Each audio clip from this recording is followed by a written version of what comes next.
Bienvenue dans cette nouvelle édition de l'Africa Tonight. Voici les titres de l'actualité.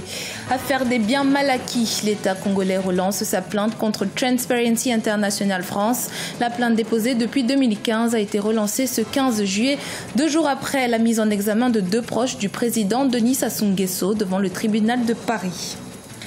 Campagne législative au Sénégal. Diop Sy, candidat aux élections du 30 juillet, a exposé son projet de société aux partisans et sympathisants de son parti, la Convergence patriotique pour la justice et l'équité.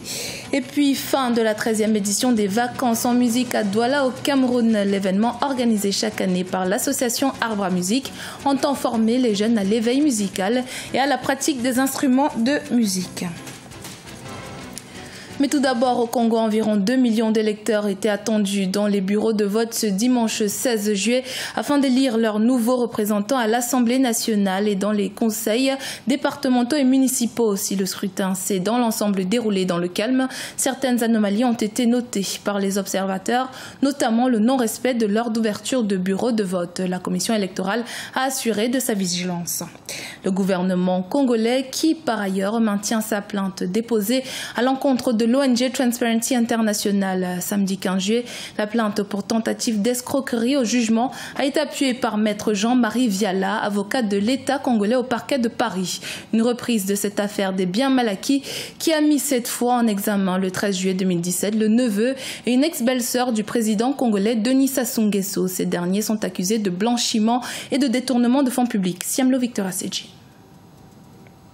La République du Congo maintient sa plainte contre la section française de Transparency International. Celle-ci, déposée depuis 2015 contre l'ONG de lutte contre la corruption, a été relancée ce 15 juillet par le gouvernement congolais, 2 jours après la mise en examen de 2 proches du président Denis Sassou Nguesso devant le tribunal de Paris. Il s'agit de Edgar Nguesso, neveu du président, et sa mère Catherine Inyanga, accusée de blanchiment, de détournement de fonds publics. Dans cette plainte déposée à Paris par l'avocat de l'État congolais Jean-Marie Viala, la section française de Transparency International est fermement accusée de tentative d'escroquerie au jugement. La plainte repose contre Transparency sur des éléments extrêmement graves, c'est-à-dire la production de faux à l'appui de leur démarche, c'est-à-dire des faux qui leur donnent la possibilité juridique de considérer qu'ils ont un intérêt à agir.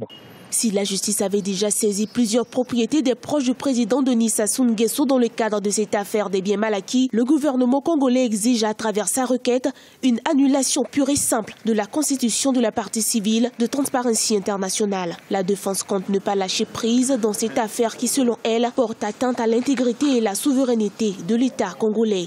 À partir du moment où l'élément central de celui qui attaque est un élément basé sur le faux, il est évident que tout ce qui découle d'un faux ne peut pas être pris en compte. Au bout du compte, Transparency sera déboutée et que sa constitution de partie civile sera tout bonnement annulée.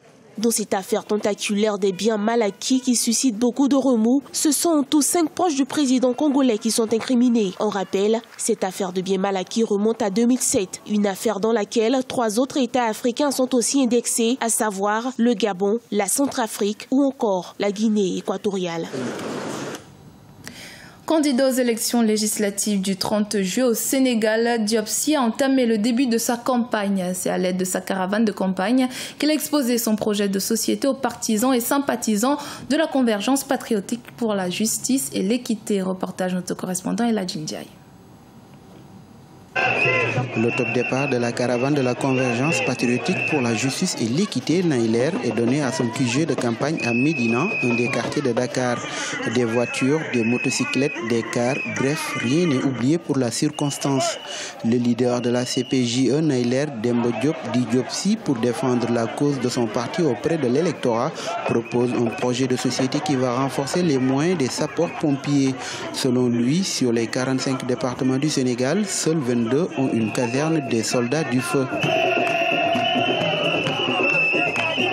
Dans ce pays, la sécurité des gens commence déjà en premier lieu par la prévention. La prévention, c'est quoi? C'est les sapeurs-pompiers, afin qu'ils puissent nous protéger des incidents qui peuvent subvenir dans la ville à tout moment. On a constaté que depuis que Sandaga est brûlé, ça fait plus de 4 ans, aujourd'hui, personne ne s'en est occupé. Il a été refermé et personne n'a rien fait. Diopsy fait de la protection des richesses naturelles du pays comme l'or son cheval de bataille. Il estime que les richesses naturelles font 35 milliards de francs CFA et ne représentent pas 1% du budget national. Un pays comme le Sénégal qui exploite et qui produit de l'or depuis plus de 15 ans ou 20 ans et qui n'est pas capable d'avoir un comptoir pour vendre de l'or. On a dit que ça, c'est pas normal et c'est pas régulier. Aujourd'hui, on achète l'or du Sénégal à des prix que même les Sénégalais ne peuvent pas acheter. Or, on a des mines d'or qui pullulent au niveau du Sénégal et il y a des consommations qui sont faites au jour le jour et transportées à l'extérieur du Sénégal sans que les Sénégalais puissent en bénéficier. Le projet de campagne de Diopsy consiste aussi à pousser tous les Sénégalais à consommer local, ceci pour développer l'économie du Sénégal. En rappel, Diopsy part à la conquête de l'électorat sénégalais sous l'étiquette de la convergence patriotique pour la justice et l'équité Naïler, mais sans aucune alliance politique. Par ailleurs, afin de limiter les possibilités d'incidents après le drame qui s'est produit au stade d'Demba Diop le 15 juillet et qui a fait 8 morts et des dizaines de blessés, le gouvernement sénégalais a suspendu dimanche 16 juillet toutes les activités sportives ou culturelles dans le pays jusqu'à la fin de la campagne électorale des législatives. Au Kenya, l'État et la population luttent contre l'abus de drogue et de substances chimiques. À quelques kilomètres de Nairobi, un centre de désintoxication appelé Serenity Place aide les patients victimes d'addiction à s'en sortir. Sharon Kamara.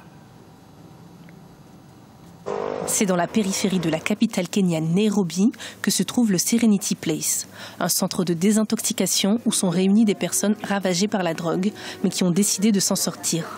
Elisabeth Ndiema, 25 ans, a rejoint le centre il y a 4 semaines après avoir pris conscience de son addiction à l'alcool. Ça a d'abord commencé par un verre en soirée, mais c'est très vite devenu une habitude. J'ai commencé à avoir un mauvais comportement, à manquer l'école et mes notes ont chuté.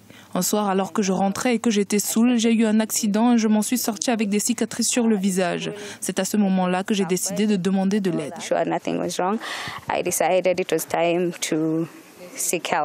Une expérience qui lui a permis de réaliser la gravité de sa situation. Avec l'aide de sa mère, elle se dirige vers le Serenity Place pour mettre fin à son addiction.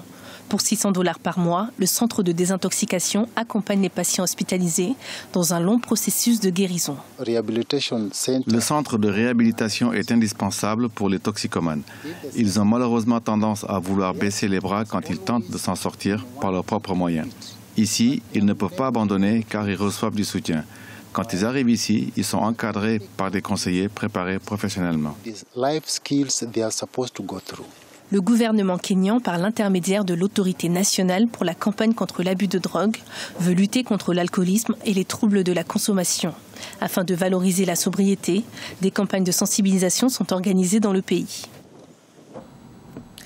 Au Cameroun, les stagiaires de la 13e édition des vacances en musique ont présenté à leurs proches le fruit des connaissances musicales qu'ils ont acquis au cours de leurs 2 semaines de formation. Rencontre avec ces jeunes qui ont passé leurs vacances en musique dans ce reportage de Chérif Ousmane Bartonka.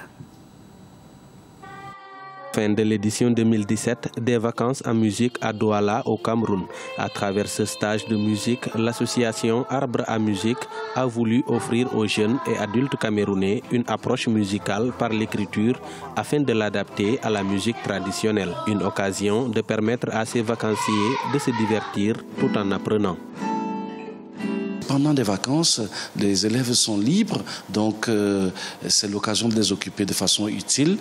Et la musique est un puissant instrument pour le développement d'un enfant.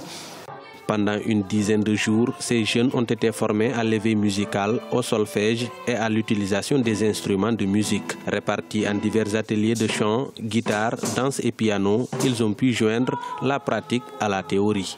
Pendant ces quelques jours, j'ai appris déjà à jouer quelques notes sur ma guitare parce que, étant donné qu'il y a plusieurs cordes, ce n'est pas juste en pinçant une corde qu'on pourra jouer une note, c'est un ensemble. Ce qui fait que généralement les guitaristes ont mal aux doigts parce qu'il faut pincer sur les cordes. J'ai aussi appris à jouer une chanson qui s'appelle Key to the Highway. Depuis 2005, les sessions de musique organisées par l'association Arbre à Musique ont reçu près de 2000 stagiaires encadrés dans les villes de Yaoundé, Douala et Mbalmayo par des artistes et professeurs venus de France, Belgique, des Caraïbes et du Cameroun. L'association Arbre à Musique envisage d'étendre l'enseignement musical à un grand nombre d'enfants non scolarisés et créer plus tard la première école de musique au Cameroun. Ce journal a été réalisé par l'ensemble de la rédaction. Merci de votre fidélité. Dans un instant, une nouvelle édition de l'actualité sur Africa 24.